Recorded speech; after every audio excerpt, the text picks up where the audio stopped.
ASMR Classic 1. And, sorry, a bit of a muggy cup here. Edinburgh Fringe. We're at the spring. And all thoughts turn to Edinburgh Fringe. At least mine do anyway. As you may know if you've been here before, the whole point of this little channel is we're going to try and get it monetised to then raise funds for a very small theatre company based in England, sort of London and Birmingham, England. And if we can make any takings of this, we're going to put it straight to the theatre company, which is a small, not-for-profit registered charity. So, yes, I'll move that out the way. And if you hadn't subscribed, then please, if you get a chance, just give us a little click, because we're at over 800 now, and I think if we get to 1,000, that's when the powers that be start to help us out financially. So if you wouldn't mind subscribing, wherever, you know better than I do anyway, click the little button. And thank you so much if you have. As I say, we're over 800 now. And I started this channel, blimey, about 7 or 8 years ago. Never really kind of did anything until, was it about a year ago, I suppose, perhaps 6 months, 9 months, anyway. And you've been great, been really good. I think we had 15 followers last year, and now, as I say, it's nearly 800.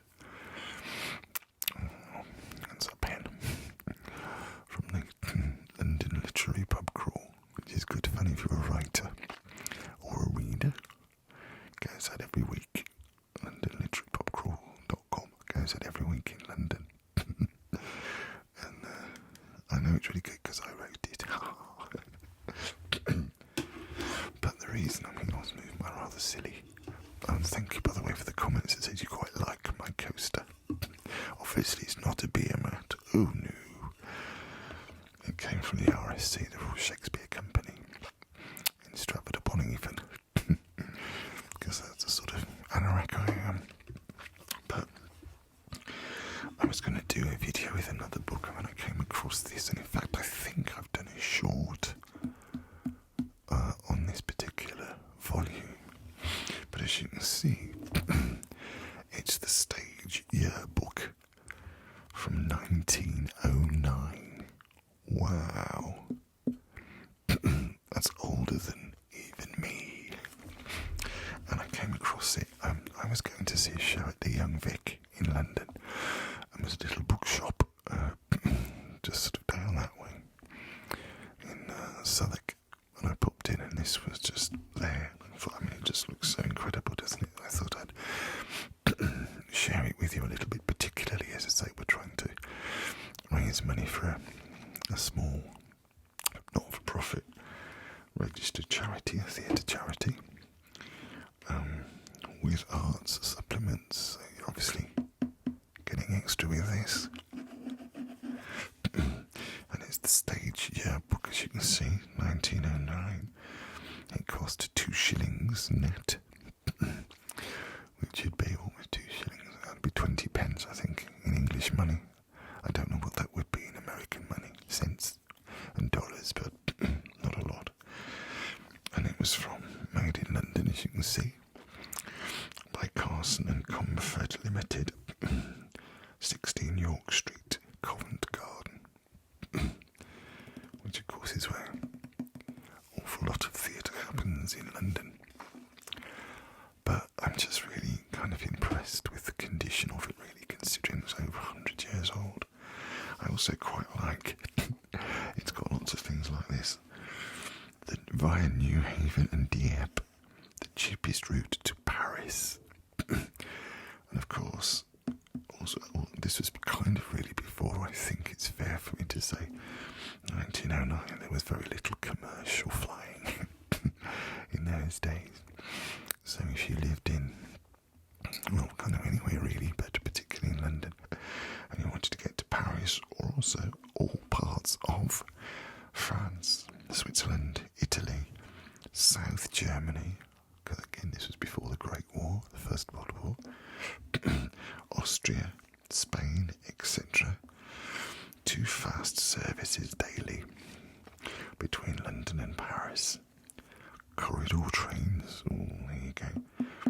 Pullman and restaurant cars, so I think that was quite upmarket, wasn't it? If you know your trains, you'll probably know better than I. The most delightful scenery. I guess that's guaranteed. Full particulars of services, fares, baggage rates, etc. of Continental Manager, the Brighton Railway, right? Victoria Station, London SW. Of course, Victoria's still there, Victoria Station. And SW would have been southwest. So obviously this was before postcodes. Telephone Westminster, what is that, 874? Westminster 874. Guessing it might not work now. And then there's a little bit of produced by, a little credit here. Yeah, I found that one. Telegrams. What does that say? I can't read that. I need to get my other glasses out. But anyway, yes, telegrams or telephone. It's fantastic. Again, culturally, just so different. Yeah, no aeroplanes. I suppose it would have been the 1960s before cheap holiday travel opened up in the UK.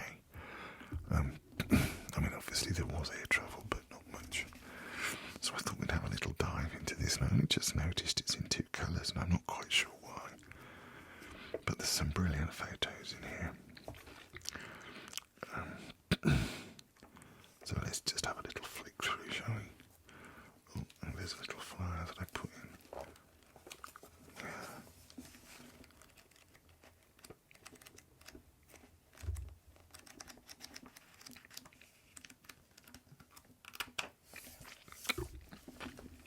And we'll start at the beginning.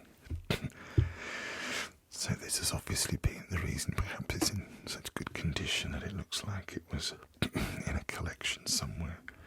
So something in, is that Mitcham? I can't remember, can't see that very well. You might be able to see better than I. Theatre collection, 30th of September 1997. Little blue spot, which must mean something.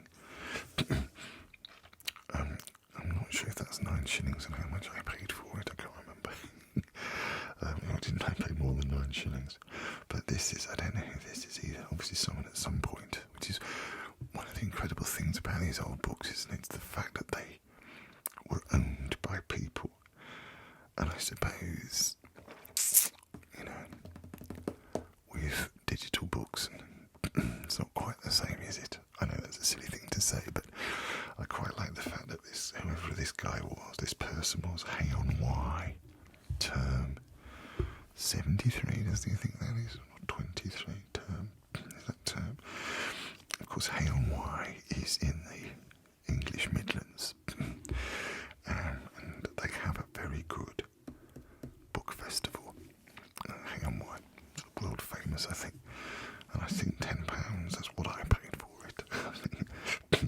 But then these other little notes, really good verse. I mean, the commercial aside, there's little pencil notes. What are they? A3, Director's Office.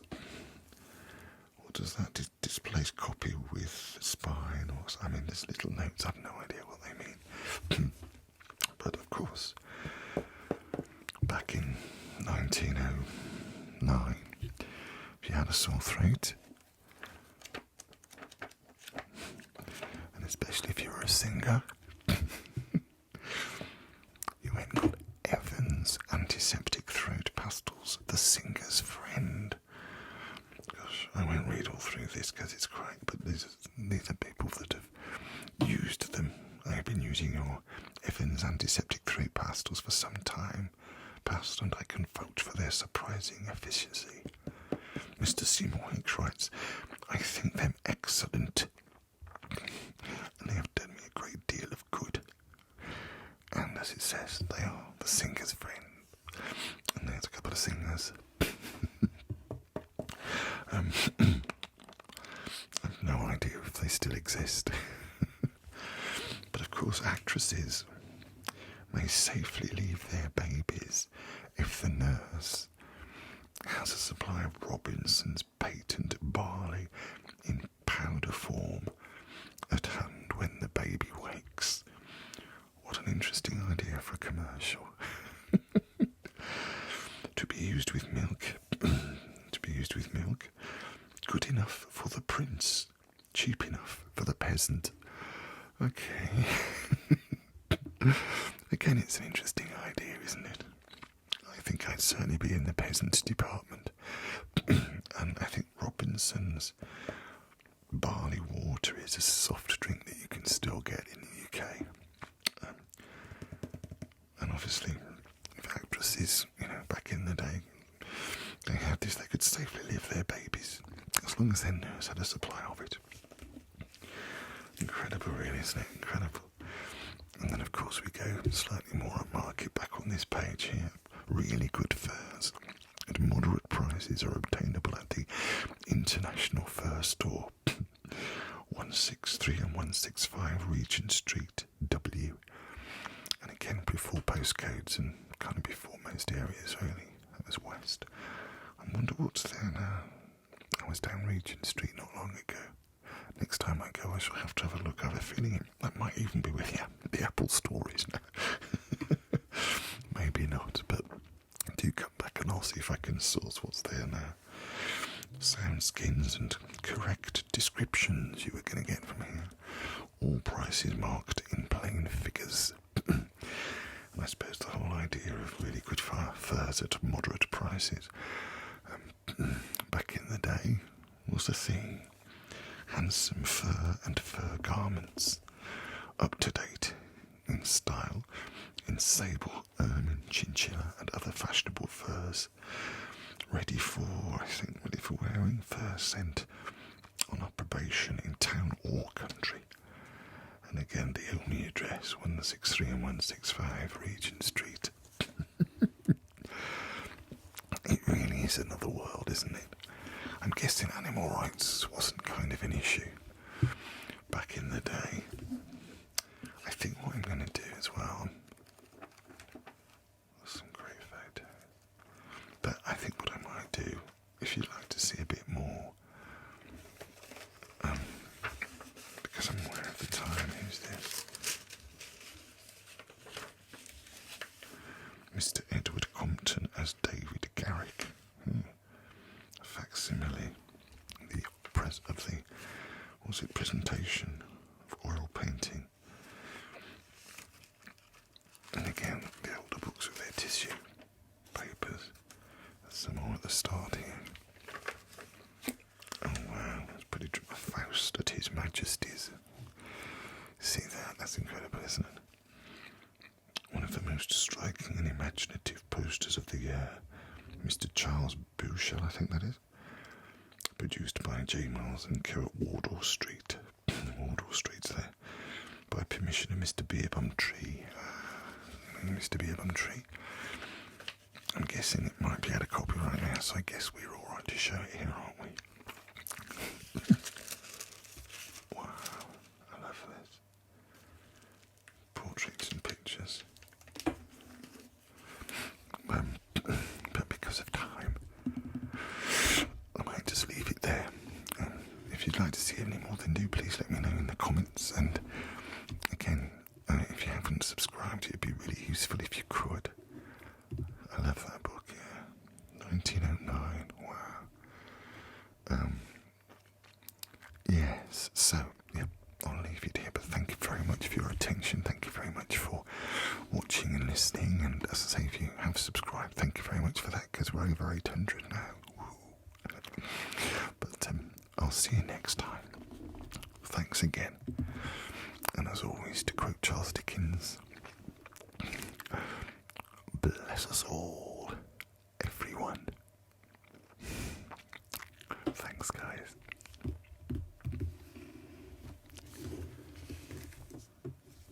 Gosh, no, stop. Wow, look at that Paris stage.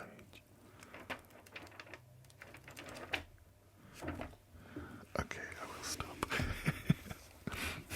thanks again.